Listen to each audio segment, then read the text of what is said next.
So far, we've talked about the motion of objects by analysing the forces acting on them. Now, sometimes we won't be able to measure or even know about all the forces acting on an object, but we'd still like to say something quantitative and predictive. And this is where the much more general concept of energy can be useful. So we'll spend the next few lessons talking about that. No doubt you've already heard about different kinds of energy: chemical energy, electrical energy, or nuclear energy, for example. But what is energy really? Well, it's actually just a kind of accounting system that lets us keep track of interactions between objects and physical systems, a little bit like money lets us keep track of the exchange of goods and services in a social and economic system. But a really big difference between energy and money is that energy is conserved.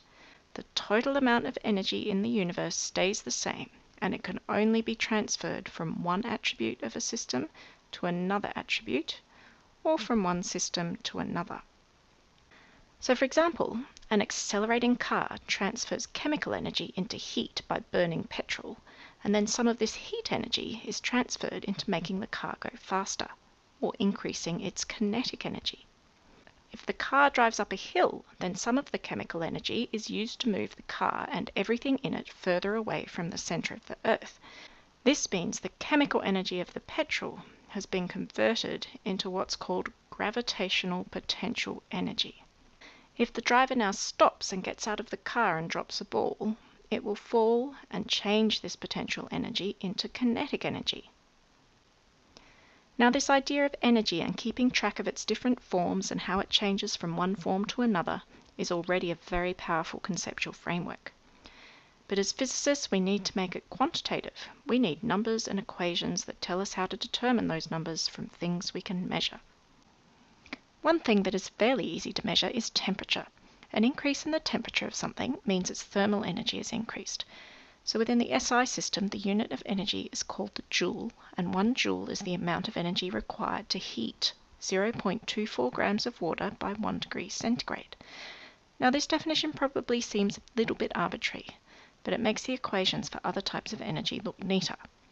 For example, the kinetic energy of an object is 1/2 mv squared, when mass is measured in kilograms and velocity is measured in meters per second, with energy in joules.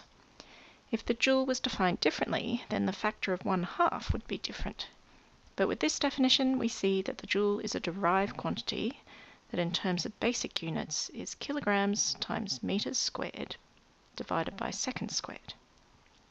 Now, when we talk about energy and use it to analyse a physical system, we are almost always studying a change in state. So when we say the kinetic energy is 1/2 mv squared, we really mean that it took that much energy to change the object from being still to moving with velocity v. This reference to a change in state is particularly important when talking about potential energy. It is meaningless to say that an object has x joules of potential energy. Potential energy must always be given relative to some reference state.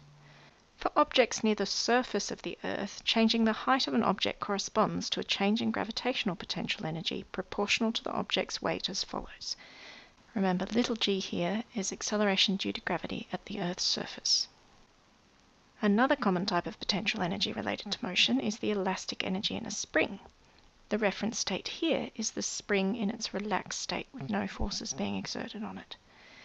Then if delta x is the change in length from this rest length, the corresponding increase in potential energy is delta Es equals 1/2 k delta x squared. K is called the spring constant, and it quantifies how stiff the spring is. So now you've heard about a variety of different types of energy and how these are quantified, and it's time to work through some problems.